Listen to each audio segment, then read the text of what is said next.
ന്യൂനമർദ്ദം അതിതീവ്ര ന്യൂനമർദ്ദമായി മാറി. തമിഴ്നാട് ആന്ധ്ര തീര മേഖലകളിലും പുതുച്ചേരിയിലും തീവ്ര മഴയ്ക്ക് സാധ്യത. തമിഴ്നാട്ടിൽ ശക്തമായ മഴയിൽ കൃഷിനാശവും മഴക്കെടുതിയും രൂക്ഷം.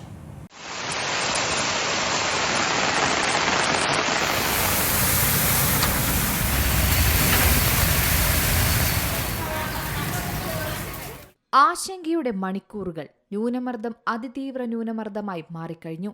തമിഴ്നാട് ആന്ധ്ര തീരമേഖലകളിലും പുതുച്ചേരിയിലും തീവ്ര മഴയ്ക്കുള്ള സാധ്യത നിലനിൽക്കുന്നു. തമിഴ്നാട്ടിൽ കനത്ത മഴ തുടരുന്നു എന്ന് തന്നെയാണ് റിപ്പോർട്ടുകൾ. വലിയ നാശനഷ്ടം തന്നെയാണ് ജില്ലകളിൽ വരുത്തിവച്ചിരിക്കുന്നത്. പ്രത്യേകിച്ച് തിരുനെൽവേലി, തൂത്തുക്കുടി, കന്യാകുമാരി ജില്ലകളിൽ അടുത്ത 24 മണിക്കൂർ കൂടി ശക്തമായ മഴ തുടരുമെന്ന് കേന്ദ്ര കാലാവസ്ഥാ വകുപ്പ് അറിയിച്ചു കഴിഞ്ഞു. ഇതുവരെ മഴക്കെടുതിയിൽ 4 പേർക്കാണ് ജീവൻ നഷ്ടമായിരിക്കുന്നത്. അതായത് ശ്രീലങ്കയ്ക്കും ബംഗാൾ ഉൾക്കടലിനും മുകളിൽ രൂപം കൊണ്ട ന്യൂനമർദ്ദം അതിതീവ്ര ന്യൂനമർദ്ദമായി മാറിക്കഴിഞ്ഞു. അടുത്ത 12 മണിക്കൂറിൽ ഡിറ്റ്വ ചുഴലിക്കാറ്റായി ഇത് മാറുമെന്നാണ് കാലാവസ്ഥാ വിദഗ്ധർ അറിയിച്ചിരിക്കുന്നത്. ഇതിന്റെ ഫലമായി ശ്രീലങ്കയിൽ പരക്കെ കാറ്റും മഴയും പെയ്യും. നാളെ കാറ്റ് തമിഴ്നാട്ടിലേക്ക് നീങ്ങുമെന്നാണ് കാലാവസ്ഥാ വകുപ്പ് പറയുന്നത്. അതിനാൽ തന്നെ തമിഴ്നാട്, ആന്ധ്രാപ്രദേശ് തീരമേഖലകളിൽ അതിതീവ്ര മഴയ്ക്കുള്ള മുന്നറിയിപ്പാണ് നിലവിൽ നൽകിയിരിക്കുന്നത്. പുതുച്ചേരിയിലും തമിഴ്നാട്ടിലുമായി ഇതുമായി ബന്ധപ്പെട്ട NDRF, SDRF സംഘങ്ങളെ സർക്കാർ വിന്യസിച്ചു കഴിഞ്ഞു. മാത്രമല്ല, കേരളത്തിലും ശക്തമായ മഴ തന്നെയാണ് പെയ്യാൻ പോകുന്നത്.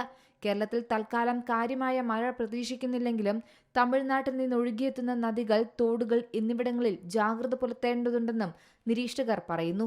മത്സ്യത്തൊഴിലാളികൾ കടലിൽ പോകുന്നത് വിലക്കിയിട്ടുണ്ട്. കഴിഞ്ഞ ദിവസങ്ങളിലെ ശക്തമായ മഴയിൽ വിവിധയിടങ്ങളിൽ വ്യാപകമായ കൃഷിനാശമാണ് പറയുന്നത്. ഡെൽറ്റ ജില്ലകളിലും തെക്കൻ തമിഴ്നാട്ടിലുമാണ് വ്യാപകമായ കൃഷിനാശം നിലവിൽ റിപ്പോർട്ട് ചെയ്തിരിക്കുന്നത്. മാത്രമല്ല, മഴയിൽ നിരവധി വീടുകളിൽ വെള്ളം കയറിയിട്ടുണ്ട്. ആളുകൾ വൻ ദുരിതത്തിലായി എന്നാണ് കാണാൻ പറ്റുന്ന കാഴ്ച. മഴക്കെടുതിയിൽ വ്യാപകമായി കൃഷി നശിച്ചവരുടെ കണക്കുകൾ അധികൃതർ ശേഖരിച്ചു തുടങ്ങി.